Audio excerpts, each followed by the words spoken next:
Okay, this is James Tripp, this is Hypnosis without Trance.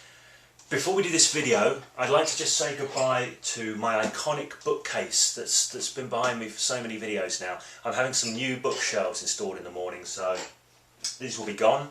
I will have a lot more room for my expanding library of books. Today's video is about intent.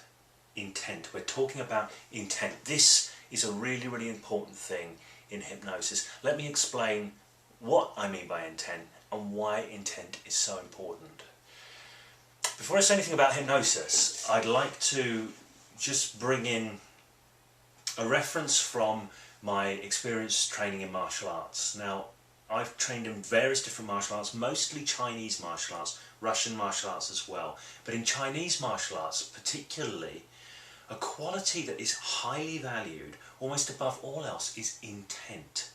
It's the focus of mind, it's the direction that you want to go in. More so than the technique, the intent is valued, and it's often the intent which is the element that really makes something work. If you look at the way I do hypnosis, if you look at any of the videos, the demonstration videos on this blog, one of the things you will notice is that I don't have the subject or the client with their eyes closed while I just talk at them and they're kind of passively there, and then I hope for a response. I have a feedback loop going all the time. That's why I like them to be eyes open, paying attention. I like them to be giving me verbal feedback. I elicit reality reports all the time because I'm taking the information they're giving me and I'm modifying what I'm doing to match and then feeding that information back, and it becomes a loop. If you want to be in control, I recommend that you start being a live hypnotist, not somebody that just runs pre-prepared routines. Pre-prepared routines can be great, but know at any point to be continually testing to see whether they're going in the direction, the client, the subject is going in the direction that is stipulated by your intent.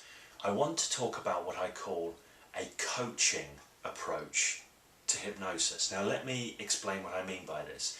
If you're a sports coach, let's say a golf coach, you would set somebody up holding the golf club and you would tell them exactly what they needed to know. You'd be watching what they were doing, how they were holding the club, how they were executing their swing, and you would know how it needed to be. So you'd have a very clear intent as to how that golf swing needed to be, how that person needed to hold the club, and you would give them instructions that were tailored to getting them to manifest exactly what you want from them with regard to performing that particular golf swing. And as you did that, you would be paying attention to them to see whether they understood your instructions and were following your instructions.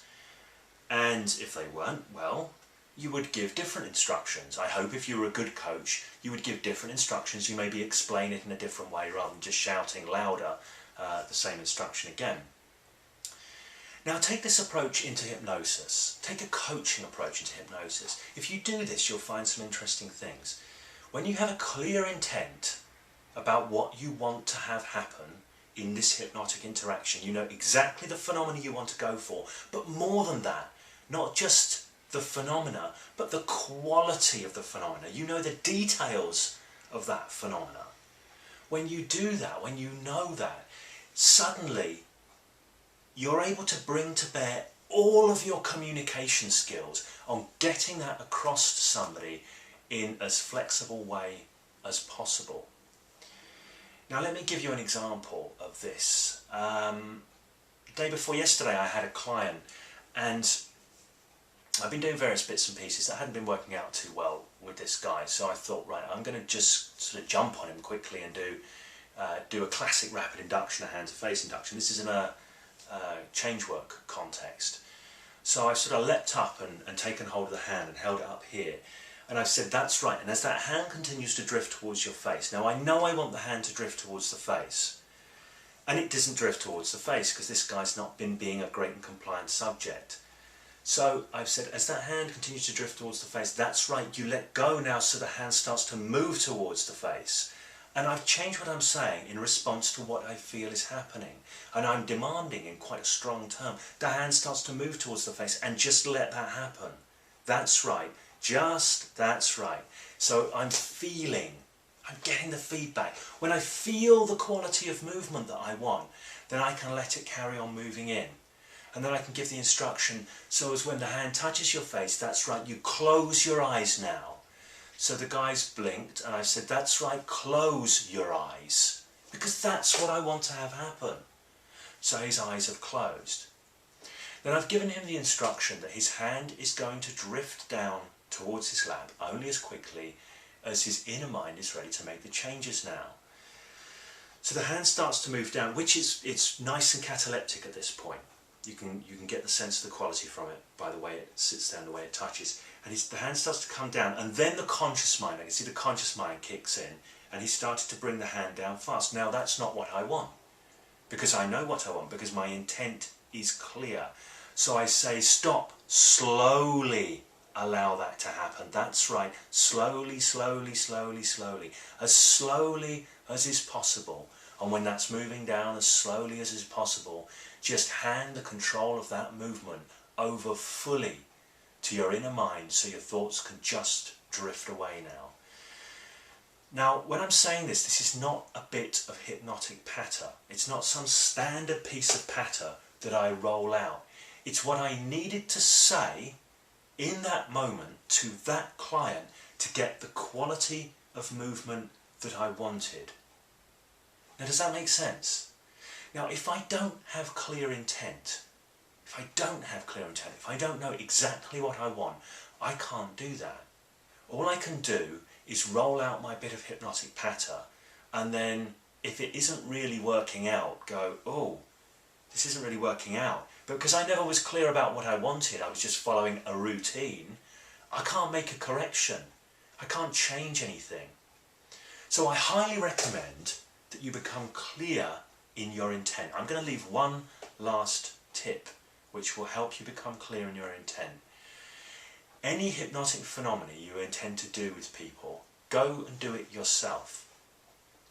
Now, when I say go and do it yourself, I mean do it with every ounce of your imagination. Do it 100% with your imagination. I don't care whether you really hypnotize yourself or not. I don't care whether it's possible, whether it's impossible. But as fully as you can, go into the experience of the phenomena that you want. If you want to learn to do an arm stick on somebody or an arm lock, go fully into that experience with your mind, with your imagination. Imagine fully what it would be like. Now, there's a reason for doing this, because what you get to do is you get to model in detail the phenomena that you want. You get to model in detail how you want that phenomena to be. So when you're working with the client, you know in detail how you want that phenomena to be. When you do that, your intent is so clear, your intent is so strong. You don't let any worries about whether this is going to work or not. It doesn't matter. You know how you want it to be and you go for it. Now, I was thinking about this whole thing yesterday, which is why I decided to do the video today. And it occurred to me there's a little pattern that Richard Bandler uses, which I think is, I've never really noticed anyone using this before, but when he's doing hypnosis, he will often give instructions in the form of, and then what I want you to do is I want you to just remember a time in your mind when you felt good. And then I want you to just let your hand start drifting down. And he uses the words, I want you to, a lot. I want you to. I suspect that rather than being some kind of special hypnotic language pattern, I suspect that those words are a reflection of Richard Bandler's intent in those moments. Because he knows exactly what he wants to happen, and he knows that he wants that to happen, the words, I want X or I want Y. What I want you to do is allow that hand to just start to drift down slowly. That's what he wants. So he's saying it, plain and simple. No fancy language patterns, just naturalistic language expressing clarity of intent. I know I've just downloaded a ton of ideas in one go. I hope you will be able to process all of these, maybe go over the video again, because it's a really important idea, this. It really is important. And if you get this and you start developing this quality of intent and this clarity of intent, your efficacy as a hypnotist is really going to skyrocket.